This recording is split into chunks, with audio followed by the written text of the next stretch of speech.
വചനദീപ്തിയിലേക്ക് എല്ലാ പ്രിയപ്പെട്ടവർക്കും സ്വാഗതം. ഇന്നത്തെ നമ്മുടെ വചനദീപ്തിയിൽ ഈശോ മിശിഹായോട് ചേർന്നിരുന്നു കൊണ്ട് സുവിശേഷത്തിൻ്റെ ഏറ്റവും പ്രധാനപ്പെട്ട ചില മാണിക്യക്കല്ലുകൾ നമ്മൾ വിചിന്തനം ചെയ്യുകയാണ്. ആനുകാലിക ജീവിതത്തിൽ മനുഷ്യൻ ഏറ്റവും ബുദ്ധിമുട്ടുന്ന ചില പ്രശ്നങ്ങളിലൊന്നാണ് തീരുമാനമെടുക്കാനുള്ള അവൻ്റെ ഒരു ചഞ്ചലത.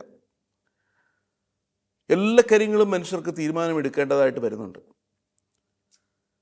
തീരുമാനമെടുക്കേണ്ടി വരുമ്പോൾ സ്വന്തം ഇഷ്ടത്തിൽ ഊന്നി നിന്നുകൊണ്ട് അല്ലെങ്കിൽ മറ്റുള്ളവരുടെ അഭിപ്രായങ്ങൾ കേട്ടുകൊണ്ട് തീരുമാനമെടുക്കുമ്പോൾ പലപ്പോഴും നമുക്ക് പരാജയങ്ങൾ സംഭവിക്കാനുള്ള ധാരാളം സാധ്യതകളുണ്ട്.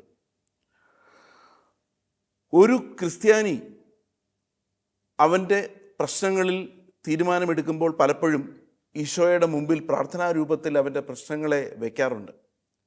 എൻ്റെ കടബാധ്യതകൾ, എൻ്റെ മക്കളുടെ വിവാഹം, എനിക്ക് വീട് വയ്ക്കാനുള്ളൊരു വലിയ സ്വപ്നം, എൻ്റെ ജോലിക്കാര്യങ്ങൾ, ഇങ്ങനെ നിരവധിയായിട്ടുള്ള പ്രശ്നങ്ങൾ മനുഷ്യനെ ഉഴലും അലട്ടുമ്പോൾ അതൊക്കെ ഈശോയുടെ മുമ്പിൽ വെച്ച് പ്രാർത്ഥിക്കുക എന്ന് പറയുന്നത് സാധാരണ ഒരു ഭക്തനെ സംബന്ധിച്ചിടത്തോളം, ഒരു വിശ്വാസിയെ സംബന്ധിച്ചിടത്തോളം പതിവായിട്ടുള്ള ഒരു കാര്യമാണ്. പലപ്പോഴും നമുക്കിതിനൊന്നും പ്രതിഫലം ലഭിക്കുന്നില്ല എന്നുള്ള പരാതിയാണ് വിശ്വാസികളിൽ നിന്ന് കേൾക്കാൻ കഴിയുക. പ്രാർത്ഥനയിലെ പ്രശ്നം എവിടെയാണ് വരുന്നത് എന്ന് ചോദിച്ചാൽ, നമ്മൾ ഓരോരോ പ്രശ്നങ്ങളായി ദൈവത്തിൻ്റെ സമക്ഷത്ത് വയ്ക്കുമ്പോഴും ഈശോയുടെ മുമ്പിലേക്ക് നമ്മുടെ പ്രശ്നങ്ങളെ അവതരിപ്പിക്കുമ്പോഴും നമ്മൾ പൂർണ്ണമായും ഈശോയെ ഉൾക്കൊള്ളാൻ സന്നദ്ധരായിട്ടില്ല. നമ്മൾ മാറി നിന്നുകൊണ്ട് ഈ ഭൗതിക ലോകത്തിലെ ഒരു വ്യക്തിയായി നിന്നുകൊണ്ടാണ് നമ്മൾക്ക് വേണ്ടുന്ന പ്രശ്നങ്ങളെല്ലാം ഈശോയുടെ മുമ്പിലേക്ക് നിരത്തി വയ്ക്കുന്നത്. സുപ്രധാനമായിട്ടുള്ള ഒരു വചനഭാഗം ഞാൻ ഇവിടെ വായിക്കാം. ലൂക്ക 11 അധ്യായം 11 മുതൽ 13 വരെയുള്ള വാക്യങ്ങളാണ്. നിങ്ങളിൽ ഏതൊരു പിതാവാണ് മകൻ മീൻ ചോദിച്ചാൽ പകരം പാമ്പിനെ കൊടുക്കുക, മുട്ട ചോദിച്ചാൽ പകരം തേളിനെ കൊടുക്കുക? മക്കൾക്ക് നല്ല ദാനങ്ങൾ നൽകാൻ ദുഷ്ടരായ നിങ്ങൾക്ക് അറിയാമെങ്കിൽ സ്വർഗസ്ഥനായ പിതാവ് തന്നോട് ചോദിക്കുന്നവരോർക്ക് എത്രയധികമായി നൽകാതിരിക്കുകയില്ല. ഇത് ഒരു വലിയ ഒരു സന്ദേശമാണ് നമുക്ക് നൽകുന്നത്. ഈശോയോട് ചേർന്ന് ജീവിക്കുമ്പോൾ ഈ ഒരു വലിയ വചനഭാഗം ലൂക്ക 11 അധ്യായം 11 മുതൽ 13 വരെ പറയുന്ന ഈ ഒരു ദാനത്തിൻ്റേതായിട്ടുള്ള, നമ്മൾക്ക് ലഭിക്കുന്ന വരദാനങ്ങളുടേതായിട്ടുള്ളൊരു വലിയ ഒരു സംഹിത നമ്മൾ ഏറ്റവും കാര്യമായി പരിചയപ്പെടുത്തേണ്ടിയിരിക്കുന്നു. അപ്പോൾ ഇതിൻ്റെ ഒരു അർത്ഥം എന്ന് പറയുന്നത്, നീ നിന്നെ തന്നെ പൂർണ്ണമായും യേശുവിന് സമർപ്പിക്കുക എന്നുള്ളതാണ്. പൗലോസ്ലീഹ പറയുന്നത് പോലെ, ഇനി ഞാനല്ല ക്രിസ്തുവാണ് എന്നിൽ ജീവിക്കുന്നത് എന്ന് പറയാനുള്ള ഒരു ആധികാരികമായ ബോധം, ഒരു ആധികാരികമായ വിശ്വാസം നമ്മൾക്കുണ്ടെങ്കിൽ നമ്മളുടെ പ്രശ്നങ്ങളെല്ലാം ഒന്ന് ഒന്ന് ഒന്ന് എന്ന് പറഞ്ഞ് ഈശോയുടെ മുമ്പിൽ പ്രസൻറ്റ് ചെയ്യേണ്ടതായിട്ട് പോലും നമുക്ക് വരുന്നില്ല. വളരെ പ്രധാനപ്പെട്ട ഒരു വചനഭാഗമാണ് മത്തായി 5:3 നമ്മൾ കാണുന്നത്. ആത്മാവിൽ ദരിദ്രർ ഭാഗ്യവാന്മാർ, ദൈവരാജ്യം അവർക്കുള്ളതാണ്. ഇതിനോട് ചേർത്ത് നമുക്ക് വയ്ക്കാവുന്ന ഒരു പ്രധാന വചനഭാഗമാണ്. ഭൂമിയിലെ സാധാരണ ദാരിദ്ര്യത്തെക്കുറിച്ച് നമുക്ക് നന്നായിട്ടറിയാം. ഭക്ഷണം കിട്ടാത്ത അവസ്ഥയിലാണ് ഈ ദാരിദ്ര്യാവസ്ഥ മനുഷ്യൻ അനുഭവിക്കുന്നത്. ഇവിടെ എന്താണ് ദൈവം പറയുന്നത്? ആത്മാവിൽ ദരിദ്രരായിട്ടുള്ളവർ ഭാഗ്യവാന്മാർ എന്നാണ്. ഈ വചനഭാഗം വായിച്ചാൽ സാധാരണഗതിയിൽ ഒരു മനുഷ്യർക്ക് പെട്ടെന്ന് ഇതിൻ്റെ അന്തസത്ത മനസ്സിലാവണമെന്നില്ല. ഇതിനെ വളരെ ആഴത്തിൽ നമ്മൾ വിചിന്തനം ചെയ്യുമ്പോൾ ശരീരത്തിന് വേണ്ടുന്ന ഒരു ആഹാരമല്ല ആത്മാവിന് വേണ്ടത് എന്ന് നമുക്ക് നന്നായിട്ട് മനസ്സിലായി വരും. ഇതിന് വളരെ ഒരു ഉപോത്ബലകമായ ഒരു കഥ നമ്മൾ കാണുന്നുണ്ട്. ഉപവാസത്തിന് ശേഷം മലയിലേക്ക് ഈശോയെ കൂട്ടിക്കൊണ്ട് പോകുമ്പോൾ സാത്താൻ അവനോട് പറയുന്നുണ്ട്, ഇവിടെ കാണുന്ന പാറക്കഷ്ണങ്ങളെല്ലാം നീ അപ്പമാക്കി തന്നാൽ നിൻ്റെ വിശപ്പ് മാറ്റാം, നിനക്ക് നിൻ്റെ ശക്തിയിൽ എനിക്ക് കാര്യങ്ങൾ മനസ്സിലാക്കാൻ പറ്റും, നിൻ്റെ പിതാവായ ദൈവം നിൻ്റെ കൂടെ ഉണ്ടെന്ന് എനിക്കറിയാൻ കഴിയും, നിൻ്റെ ശക്തി എനിക്ക് മനസ്സിലാവും എന്ന് പറയുമ്പോൾ സത്താനോട് ഈശോ പറയുന്നൊരു കാര്യമുണ്ട്, മനുഷ്യൻ അപ്പം കൊണ്ട് മാത്രമല്ല ജീവിക്കുന്നത്, അവൻ്റെ പിതാവിൻ്റെ പക്കലേക്ക് എത്തുന്നത്, അവൻ വചനങ്ങൾ കൊണ്ട് കൂടിയാണ് അവൻ്റെ പിതാവിൻ്റെ പക്കലേക്ക് അടുപ്പിക്കപ്പെടുന്നത്, എത്തുന്നത്, അവൻ ജീവിച്ച് അവൻ്റെ ജീവിതകാലം പൂർത്തിയാക്കുന്നത്. അപ്പോൾ ആത്മാവിന് വേണ്ടുന്ന ഭക്ഷണം എന്താണ്? ആത്മാവിന് നമ്മൾ നൽകേണ്ട ഭക്ഷണം എന്ന് പറയുന്നത് വചനമാണ്, വചനമാകുന്ന ഈശോയാണ്. എന്ത് കാര്യങ്ങൾ നമ്മൾ തീരുമാനമെടുക്കുമ്പോഴും എന്ത് കാര്യങ്ങളിൽ നമ്മൾ ഇടപെടുമ്പോഴും ആത്മീയ ദാരിദ്ര്യം എന്ന് പറയുന്നത് നമുക്ക് അത്യാവശ്യമായി വരുന്ന ഒരു കാര്യമാണ്. എനിക്ക് ഒന്നും അറിയില്ല, ദൈവം തമ്പുരാനെ അങ്ങയുടെ കൽപ്പനയ്ക്കനുസരിച്ചാണ് ഞാൻ കാര്യങ്ങൾ ചെയ്യുന്നു എന്നുള്ള ഒരു ഭാവമാണ് ശരിക്കും പറഞ്ഞാൽ മത്തായിയുടെ സുവിശേഷം 5:3 നമ്മൾ വായിക്കുന്ന ആത്മാവിൽ ദരിദ്രർ ഭാഗ്യവാന്മാർ സ്വർഗരാജ്യം അവർക്കുള്ളതാണ് എന്നുള്ളതിൻ്റെ യഥാർത്ഥത്തിലുള്ള അർത്ഥം. അപ്പോൾ ആത്മാവിൻ്റെ ദരിദ്രാവസ്ഥ എന്ന് പറയുന്നത് എനിക്കായി പ്രത്യേകിച്ച് ഡിസിഷൻസ് ഒന്നും എടുക്കാൻ കഴിയില്ല, എനിക്കായി പ്രത്യേകിച്ച് ഒരു കാര്യങ്ങളിലും ഒരു തീരുമാനമെടുക്കാൻ കഴിയില്ല. അങ്ങയുടെ ഒരു പ്രത്യേക അനുഗ്രഹത്തോടു കൂടി, എൻ്റെ ദൈവം തമ്പുരാൻ കർത്താവിൻ്റെ അനുഗ്രഹത്തോടു കൂടി എടുക്കുന്ന തീരുമാനങ്ങൾ മാത്രമേ, എൻ്റെ പൂർണ്ണമായ അചഞ്ചലമായിട്ടുള്ള സമർപ്പണത്തിലൂടെ എനിക്ക് ലഭിക്കുന്ന ശക്തിയിലൂടെ മാത്രമേ എനിക്ക് തീരുമാനമെടുക്കാൻ കഴിയൂ എന്ന് പറയുന്ന ഒരവസ്ഥാവിശേഷത്തിലേക്ക് മാറണമെങ്കിൽ നമ്മൾ വചനഭാഗങ്ങൾ മനസ്സാന്നിധ്യത്തോടുകൂടി അഗാധമായ ഭക്തിയോടുകൂടി നമ്മൾ ഏകാന്തതയോടുകൂടി വായിച്ച് പഠിച്ച് മനസ്സിലാക്കേണ്ടതുണ്ട്. സുഭാഷിതങ്ങൾ 3-ാം അധ്യായം 5-6 വാക്യങ്ങൾ നമ്മളോട് പറയുന്നത് പൂർണ്ണ ഹൃദയത്തോടെ ദൈവത്തിൽ ആശ്രയിക്കുക. അതിൻ്റെ തുടർച്ചയാണ്. തീരുമാനങ്ങൾ എടുക്കാൻ പറ്റാത്തതിനെക്കുറിച്ച് ഞാൻ സൂചിപ്പിച്ചു. തീരുമാനങ്ങൾ എടുക്കാൻ പറ്റാതെ വരുന്നത് പൂർണ്ണമായ സമർപ്പണം നമുക്ക് ദൈവത്തെങ്കിലേക്ക് ഇല്ലാത്തത് കൊണ്ടാണ്. നമ്മളുടെ ഘട്ടം ഘട്ടമായിട്ടുള്ള ആവശ്യങ്ങൾ നമ്മൾ ദൈവത്തിൻ്റെ മുന്നിൽ വയ്ക്കുകയും ആ ദൈവത്തിൻ്റെ പദ്ധതികളിൽ നിന്ന് മാറി നിന്നുകൊണ്ട് ഇഹലോകത്തിൻ്റെ എല്ലാ വിധത്തിലുള്ള പ്രശ്നങ്ങളിലും ഉഴലുന്ന മനുഷ്യനെ സംബന്ധിച്ചിടത്തോളം അവൻ പൂർണ്ണമായിട്ടും പരിശുദ്ധാത്മാവിനെ തന്നിലേക്ക് ഉൾക്കൊണ്ടിട്ടില്ല, പൂർണ്ണമായി തൻ്റെ ഉള്ളിലേക്ക് ആവാഹിച്ചിട്ടില്ല എന്ന് നമുക്ക് മനസ്സിലാക്കാൻ പറ്റും. പൂർണ്ണ ഹൃദയത്തോടെ ദൈവത്തിൽ ആശ്രയം വയ്ക്കുക. എന്ത് ചെയ്യുമ്പോഴും ദൈവത്തെ ഓർക്കുക, അപ്പോൾ ദൈവം നിൻ്റെ വഴികൾ നേരെയാക്കും. ഇതാണ് ശരിക്കും നമ്മൾ സുഭാഷിതങ്ങൾ 3:5-6 വാക്യങ്ങളിൽ കാണുന്നത്. പൂർണ്ണ ഹൃദയത്തോടെ ദൈവത്തിൽ ആശ്രയം വയ്ക്കുക. പലപ്പോഴും നമ്മുടെ വിശ്വാസത്തിനൊക്കെ ഒരളവുണ്ട്. ഈ ഭൂമിയിൽ ജീവിക്കുമ്പോൾ ലൗകികമായ പല കാര്യങ്ങൾക്കുമാണ് നമ്മൾ പ്രാധാന്യം നൽകുന്നത്. പലപ്പോഴും ലൗകികമായ ആവശ്യങ്ങൾക്ക് പ്രാധാന്യം നൽകുമ്പോൾ ഈശോയെ നമ്മൾ പുറകേക്ക് മാറ്റി വയ്ക്കുകയാണ്. ഒരിക്കലൊരു വൃദ്ധനായ മനുഷ്യൻ ട്രെയിനിൽ യാത്ര ചെയ്യാൻ വേണ്ടി ചെന്നപ്പോൾ തൻ്റെ പേഴ്സ് കയ്യിൽ നിന്ന് തെന്നി റെയിൽവേ സ്റ്റേഷനിലെ ട്രാക്കിലേക്ക് വീണു. അദ്ദേഹം മാറി നിന്ന് ഭയങ്കരമായി കരഞ്ഞുകൊണ്ടിരിക്കുമ്പോൾ ട്രെയിൻ പോയ ശേഷം ആ പേഴ്സ് ഒരു ആളെടുത്ത് അദ്ദേഹത്തിൻ്റെ കൈ കൊടുത്തു.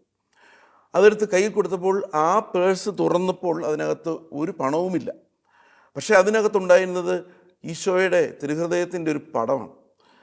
ആ പടം കണ്ടപ്പോൾ ആ എടുത്തു കൊടുത്ത ആൾ ചോദിച്ചു, ഇതിനകത്ത് ഒട്ടും വാല്യുബിൾ ആയിട്ടുള്ളൊന്നും ഇല്ലല്ലോ, ഇതിനകത്ത് അങ്ങേക്ക് പൈസയൊന്നും ഇല്ലല്ലോ, ആകപ്പാടെ ഉള്ളത് ഈശോയുടെ ഒരു പടം മാത്രമാണ്, ഇതെത്ര വാല്യുബിളാണോ അങ്ങേക്ക് എന്ന് ചോദിച്ചപ്പോൾ അദ്ദേഹം പറഞ്ഞ മറുപടി, ഇതെനിക്ക് എൻ്റെ അച്ഛൻ സമ്മാനമായി തന്നൊരു പേഴ്സാണ്.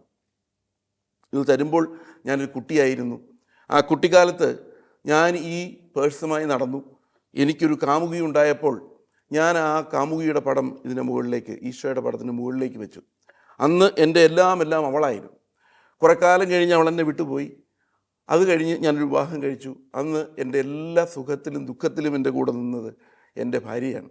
ഞാൻ ആ പഴയ പടം മാറ്റി അതിൻ്റെ മുകളിലേക്ക് എൻ്റെ ഭാര്യയുടെ പടം വയ്ക്കുകയാണ് ഉണ്ടായത്. ഇതിനുശേഷം വർഷങ്ങൾ കഴിഞ്ഞു. അദ്ദേഹത്തിൻ്റെ മക്കളുണ്ടായി, ഭാര്യ മരിച്ചുപോയി. മകൻ്റെ ഒപ്പം ജീവിച്ചിരുന്നപ്പോൾ ഭാര്യയുടെ പടവും മാറ്റി അവിടെ മകൻ്റെ പടം പ്രതിഷ്ഠിച്ചു. പിന്നീട് അദ്ദേഹം വൃദ്ധനായി മാറിയപ്പോൾ ഇവരെല്ലാവരും കൂടി അദ്ദേഹത്തെ ഒരു വൃദ്ധസദനത്തിലേക്ക് കൊണ്ടുപോയി.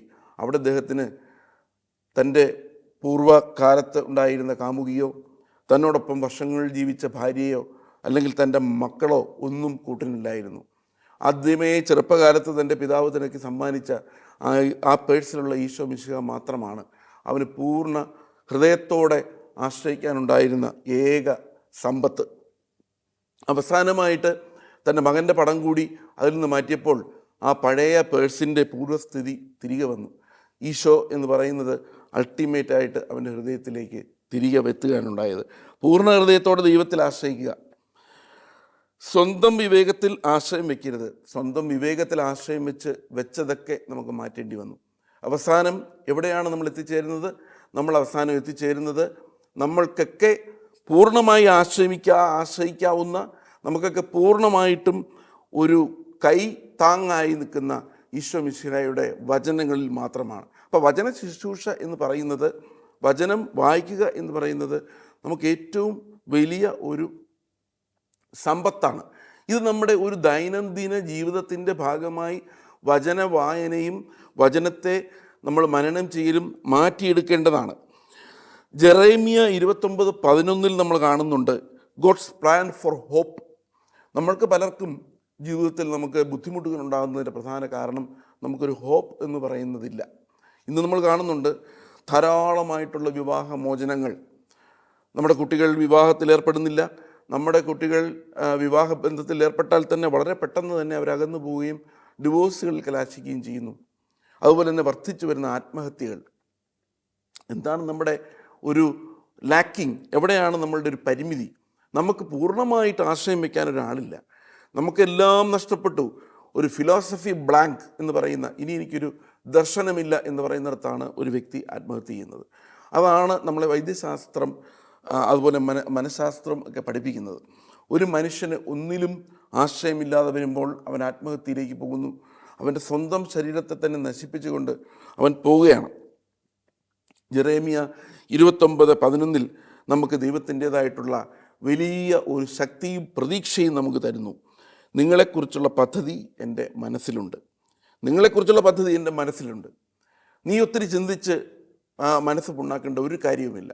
നമ്മൾ നേരത്തെ പറഞ്ഞ വചനഭാഗങ്ങളിലൊക്കെ കണ്ടതുപോലെ തന്നെ നമുക്ക് കൃത്യമായി ഈ ഭൂമിയിലേക്ക് നമ്മളെ ജനിപ്പിക്കാൻ അറിയാമെങ്കിൽ, കൃത്യമായി ഈ ഭൂമിയിലേക്ക് നിനക്ക് ആവശ്യപ്പെടുന്നതെല്ലാം തരാൻ അറിയാമെങ്കിൽ, കൃത്യമായി ഈ ഭൂമിയിൽ എത്ര വർഷം നമ്മൾ ജീവിക്കണം, അല്ലെങ്കിൽ എന്തൊക്കെ സംഭവങ്ങൾ നമ്മുടെ ജീവിതത്തിൽ ഉണ്ടാവണം എന്നൊക്കെ അറിയാവുന്നൊരു ദൈവം നമ്മുടെ മുകളിലുണ്ടെങ്കിൽ നമ്മൾ ഒന്നിനെക്കുറിച്ചും വറി ചെയ്യേണ്ടതില്ല, നമ്മളൊന്നിനെക്കുറിച്ചും തലവേദന എടുക്കേണ്ട കാര്യമില്ല എന്നുള്ളതാണ് ഈ വചനഭാഗം നമ്മളെ കാണിക്കുന്നത്.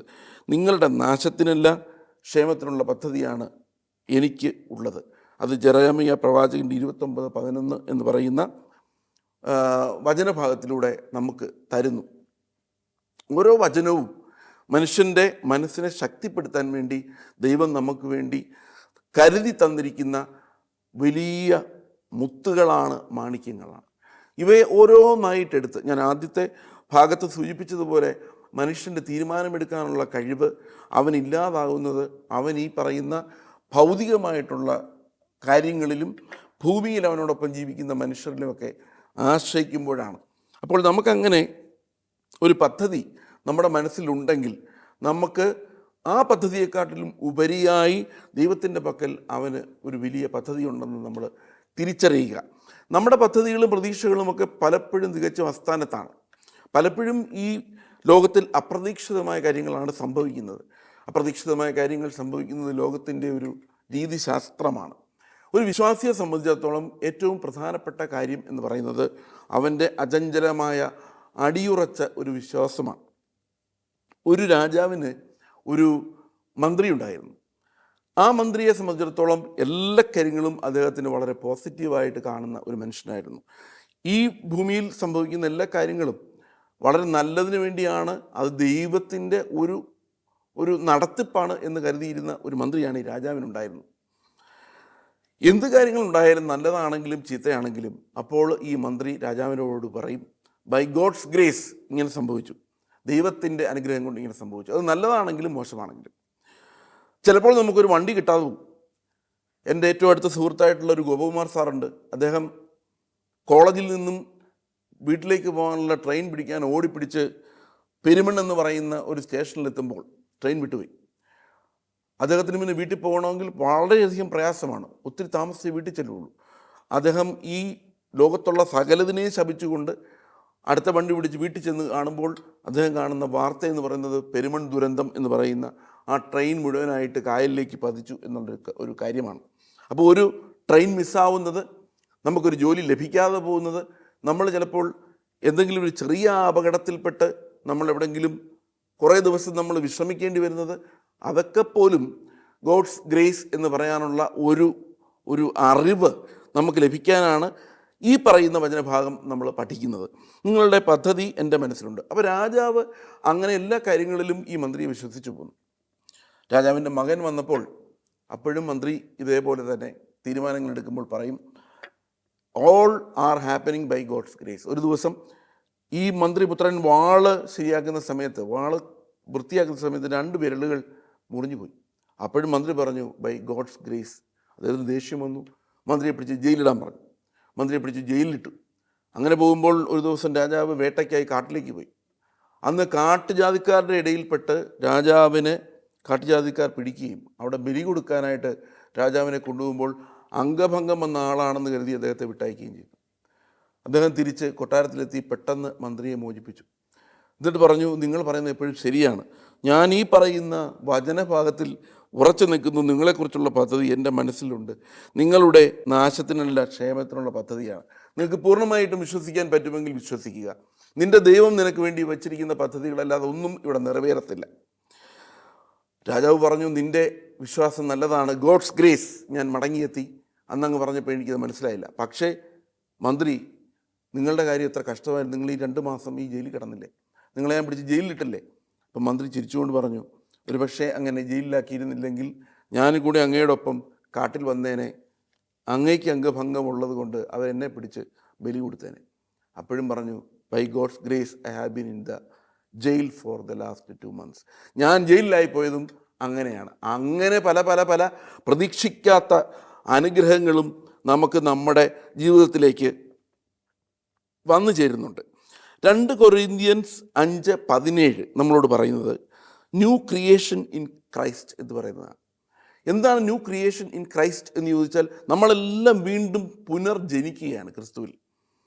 ഞാൻ ഒരു ആദ്യഭാഗത്ത് പറഞ്ഞതുപോലെ നമ്മളൊക്കെ ജന്മനാ ക്രിസ്തു മതത്തിൽ ജനിച്ചതുകൊണ്ട് ക്രിസ്ത്യാനികളായവരാണ്. പക്ഷേ ഇതിലും എത്രയോ തീഷ്ണതയോടുകൂടി ക്രിസ്തുവിനെ അറിയുന്ന മനുഷ്യർ ഈ ലോകത്തിലുണ്ട്.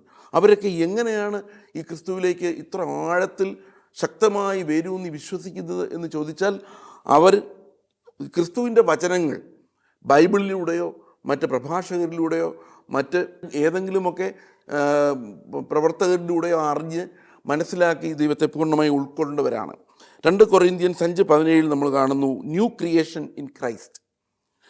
ഒരുവൻ ക്രിസ്തുവിലായാൽ അവൻ പുതിയ സൃഷ്ടിയാകുന്നു. അവൻ്റെ എല്ലാ വിധത്തിലുള്ള ദുഷ്ടുകളും അവൻ്റെ എല്ലാ വിധത്തിലുള്ള നെഗറ്റീവ്സും മാറിപ്പോകും. ഇപ്പോൾ ഒരു വിശ്വാസി അങ്ങനെ പ്രാക്ടീസ് ചെയ്യാൻ പഠിക്കണം. പഴയത് കഴിഞ്ഞുപോയി, അത് പുതുതായി തീർന്നിരിക്കുന്നു. പഴയതെല്ലാം കഴിഞ്ഞുപോയി. അപ്പം ഞാൻ ഇന്നു മുതൽ എൻ്റെ ഓരോ പ്രവർത്തനങ്ങളിലും, എൻ്റെ നടപ്പിലും, എൻ്റെ ഇരിപ്പിലും, എൻ്റെ കാഴ്ചയിലും, എൻ്റെ പ്രവൃത്തിയിലും ഒക്കെ ഞാൻ ക്രിസ്തുവിനെ സ്വീകരിച്ചിട്ടുണ്ടെങ്കിൽ അവൻ്റെ വചനം അനുസരിക്കാൻ തീർച്ചയായിട്ടും ബാധ്യസ്ഥനാണ്. ഏത് വചനഭാഗങ്ങളാണോ നമ്മൾ കൂടുതൽ ആഴത്തിൽ പഠിക്കുകയും മനസ്സിലാക്കുകയും ചെയ്യുന്നത്, നമ്മൾക്ക് ഓരോ ദിവസവും നമ്മൾ നിദ്രയിലേക്ക് പോകുമ്പോൾ, ഓരോ ദിവസവും നമ്മൾ ഉറങ്ങാൻ പോകുമ്പോൾ അന്ന് പഠിച്ച 1-2 വചനഭാഗങ്ങളായിക്കോട്ടെ, നമുക്കത് ആഴത്തിൽ അതിനെക്കുറിച്ച് നമുക്ക് മനനം ചെയ്യേണ്ട ഒരാവശ്യമുണ്ട്. നമ്മുടെ സ്വഭാവത്തെ തന്നെ രൂപീകരിക്കുന്നതിൽ, നമ്മളെയൊക്കെ പ്രകാശ ഗോപുരങ്ങളാക്കി മാറ്റുന്നതിൽ ഇതിന് വലിയൊരു പങ്കുണ്ട്. നമ്മൾ എങ്ങനെയാണ് മറ്റുള്ളവരുടെ മുമ്പിൽ ഒരു പ്രകാശ ഗോപുരമായി മാറുന്നതെന്ന് നമ്മൾ മനസ്സിലാക്കിയിട്ടുള്ളതാണ്. ഇന്ന് രാവിലെ ഒരു ബസ്സിൽ യാത്ര ചെയ്യാൻ വേണ്ടി ഞാൻ വരുമ്പോൾ ആ ബസ്സിൻ്റെ ജനലുകൾ തുറന്നിട്ട് ഇന്നലെ പാർക്ക് ചെയ്തത് കാരണം മുഴുവൻ വെള്ളം വീണ് കിടക്കുന്ന, സീറ്റുകളിലൊന്നും ഇരിക്കാൻ പറ്റാത്ത അവസ്ഥയാണ്. സ്വാഭാവികമായിട്ട് നമുക്ക് ദേഷ്യം വരും. ആ വണ്ടി കൊണ്ടുവന്ന് അവിടെ പാർക്ക് ചെയ്തപ്പോൾ അതിൻ്റെ ഷട്ടറുകൾ ഇടാതെ പോയ 2 മനുഷ്യർ, കണ്ടക്ടറും ഡ്രൈവറുമായിരിക്കാം, അല്ലെങ്കിൽ ഇറങ്ങിപ്പോയ മനുഷ്യരായിരിക്കാം. അവർക്ക് മറ്റുള്ളവരെക്കുറിച്ച് യാതൊരു ദയയും അനുകമ്പയും ഇല്ല, നാളെ ഈ ബസ്സിൽ കയറേണ്ടവരെക്കുറിച്ച്. അങ്ങനെ ആളുകളൊക്കെ വന്ന് പുലഭ്യം പറഞ്ഞുകൊണ്ട് ഈ KSRTCയെയും ഈ ഉള്ള പ്രവർത്തകരെയും ഒക്കെ ആക്രോശിച്ചുകൊണ്ട് നിൽക്കുമ്പോൾ കണ്ടക്ടർ പെട്ടെന്നെത്തി. അദ്ദേഹത്തിന് മനസ്സിലായി സീറ്റുകൾ നനഞ്ഞു കിടക്കുന്നു. പെട്ടെന്ന് പോയിട്ടൊരു തുണിയുമായിട്ട് വന്ന് എല്ലാ സീറ്റുകളും തുടച്ച് വൃത്തിയാക്കുകയാണ്. എത്ര പെട്ടെന്നാണ് മനുഷ്യൻ്റെ മനസ്സ് മാറുന്നത്. വളരെ പെട്ടെന്ന് ആ ഒരു ഉദ്യോഗസ്ഥൻ, ആ ഒരു മനുഷ്യൻ വളരെ പെട്ടെന്ന് എല്ലാവരുടെയും കണ്ണിലുണ്ണിയായി മാറുന്ന കാഴ്ചയാണ് നമുക്ക് കാണാൻ പറ്റുന്നത്. ഇങ്ങനെയാണ് മനുഷ്യൻ്റെ സ്വഭാവ രൂപീകരണത്തിൽ, മനുഷ്യൻ്റെ പ്രവർത്തനത്തിൽ ഒരു വലിയ ജനവിഭാഗത്തിൻ്റെ ശ്രദ്ധ പിടിച്ചു പറ്റാൻ, അല്ലെങ്കിൽ അവർക്ക് നന്മ ചെയ്തുകൊണ്ട് ഈ പറയുന്ന വചനഭാഗങ്ങളെ നമ്മുടെ മനസ്സിലെടുത്തുകൊണ്ട് നമുക്ക് മറ്റുള്ളവർക്ക് വേണ്ടി പ്രവർത്തിക്കാൻ പറ്റുന്നത്. ഒരുവൻ ക്രിസ്തുവിലായാൽ അവൻ ഒരു പുതിയ സൃഷ്ടി ആകുന്നു. അപ്പോൾ നമ്മൾ ക്രിസ്തുവിലായാൽ, നമ്മൾ ആദ്യമേ കണ്ട ഒരു വചനഭാഗത്ത് പറയുന്ന കാര്യമാണ്, നമ്മൾ ക്രിസ്തുവിലായാൽ, ആ ക്രിസ്തുവിലാകുന്നതോടുകൂടി നമുക്ക് നിങ്ങൾ ക്രിസ്തുവിലായാൽ, യേശുവിനെ പൂർണ്ണമായി സ്വീകരിച്ചു കഴിഞ്ഞാൽ നിങ്ങൾക്ക് തീർച്ചയായിട്ടും പഴയ മനുഷ്യനായി ജീവിക്കാൻ കഴിയില്ല. ബഹുമാനപ്പെട്ട പനക്കലച്ചൻ പറയുന്നത് പോലെ നമ്മളുടെ ഒരു ജീവിതത്തിൽ നമ്മൾ ക്രിസ്തുവിനെ അറിയാൻ തുടങ്ങുമ്പോൾ നമ്മുടെ ജീവിതത്തിൻ്റെ ഒത്തിരി തലങ്ങളിൽ മാറ്റങ്ങൾ സംഭവിക്കുന്നു. നമ്മളുടെ ചിന്തയിലും നമ്മളുടെ വീക്ഷണത്തിനുമൊക്കെ ഒത്തിരിയധികം മാറ്റങ്ങൾ സംഭവിക്കുന്നു. പക്ഷേ മനുഷ്യ സഹജമായ പ്രശ്നങ്ങൾ കൊണ്ട് നമുക്ക് പെട്ടെന്ന് പഴയ ഒരു ജീവിതത്തിലേക്ക് നമുക്ക് റിലാപ്സ് ചെയ്തു പോകാനുള്ള സാധ്യത വളരെ കൂടുതലാണ്.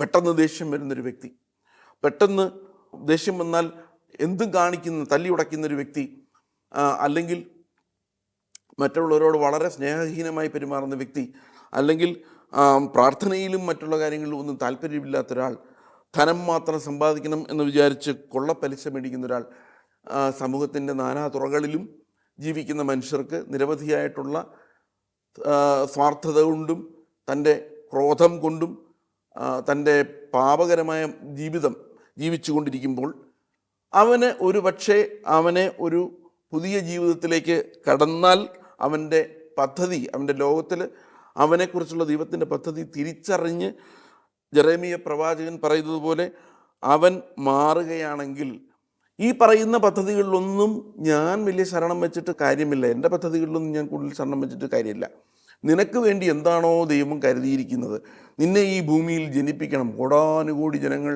ജനിച്ചു മരിക്കുന്ന ഈ ഭൂമിയിൽ, ഈ പ്രപഞ്ചത്തിൻ്റെ വ്യാപ്തി നോക്കിയാൽ നമ്മളെപ്പോലെ ഒരു വ്യക്തി, ഇന്ന് ഈ വചനദീപ്തി കേൾക്കുന്ന നിരവധിയായിട്ടുള്ള മനുഷ്യരിൽ ഒരു വ്യക്തി എന്തെങ്കിലും കാരണവശാൽ ഈ ഭൂമിയിൽ ജനിക്കുമെന്ന് മുൻകൂർ നമുക്ക് യാതൊരു അറിവുമില്ല. അപ്പം നമ്മളെപ്പോലെ വളരെ യുണീക്കായിട്ട് കോടാനുകോടി ജീവജാലങ്ങളുടെ ഇടയ്ക്ക് നമ്മൾ വന്ന് പിറന്നെങ്കിൽ ഈ വചനം 100% കൃത്യമാണ്. നിങ്ങളെക്കുറിച്ചുള്ളൊരു പദ്ധതി എൻ്റെ മനസ്സിലുണ്ട്. നിങ്ങളുടെ നാശത്തിനല്ല, ക്ഷേമത്തിനുള്ള പദ്ധതിയാണത്. അപ്പോൾ ഇന്ന് നമ്മൾ കേട്ട വചനഭാഗങ്ങളൊക്കെ ആത്മാർത്ഥമായി വീണ്ടും നമുക്ക് വിചിന്തനം ചെയ്തുകൊണ്ട് നമുക്ക് നമ്മളുടെ ജീവിതങ്ങളെ പുതിയ പന്ഥാവിലേക്ക് നയിക്കാൻ ഈ ഒരു വിശദീകരണ രംഗം, നമുക്ക് വചനം പഠിക്കാനുള്ളൊരു അവസരം ഈ വചനദീപ്തിയിലൂടെ നമുക്ക് ലഭിച്ചതിന് നമുക്ക് ദൈവത്തെ സ്തുതിക്കാം. നമുക്ക് ഈ വചനങ്ങളെയൊക്കെ കൂടുതൽ ആഴത്തിൽ പഠിക്കാൻ വേണ്ടി ശ്രമിക്കാം. എൻ്റെ ഈ ഒരു വചനത്തെക്കുറിച്ചുള്ള സംസാരം കേട്ടുകൊണ്ടിരുന്ന നമ്മളെ ഇതിൽ പങ്കെടുത്ത എല്ലാവരെയും, അവരുടെ കുടുംബാംഗങ്ങളെയും അവരുടെ പ്രവർത്തനങ്ങളെയൊക്കെ കർത്താവ് ഈശോ മിശിഹ സമൃദ്ധമായി അനുഗ്രഹിക്കട്ടെ. അവർക്കെല്ലാം വേണ്ടുന്ന അനുഗ്രഹങ്ങൾ ചൊരിയട്ടെ. എല്ലാവരും മനസ്സിലാക്കേണ്ടുന്ന കാര്യം, നമ്മുടെ എല്ലാം പദ്ധതി ഈശോയുടെ പക്കലുണ്ട്, കർത്താവിൻ്റെ പക്കലുണ്ട് എന്ന് തിരിച്ചറിഞ്ഞുകൊണ്ട് ഇതിൽ പങ്കെടുത്ത എല്ലാവരെയും ദൈവകരങ്ങളിൽ സമർപ്പിച്ചുകൊണ്ട് ഇനിയും ഇത്തരം ഒരവസരങ്ങൾ നമുക്ക് ലഭിക്കട്ടെ എന്ന് ആശംസിച്ചുകൊണ്ട് എല്ലാവർക്കും ഒരിക്കൽ കൂടി ഈശോ മിശിഹായുടെ നാമത്തിൽ, പിതാവിൻ്റെയും പുത്രൻ്റെയും പരിശുദ്ധാത്മാവിൻ്റെയും നാമത്തിൽ ആമേൻ.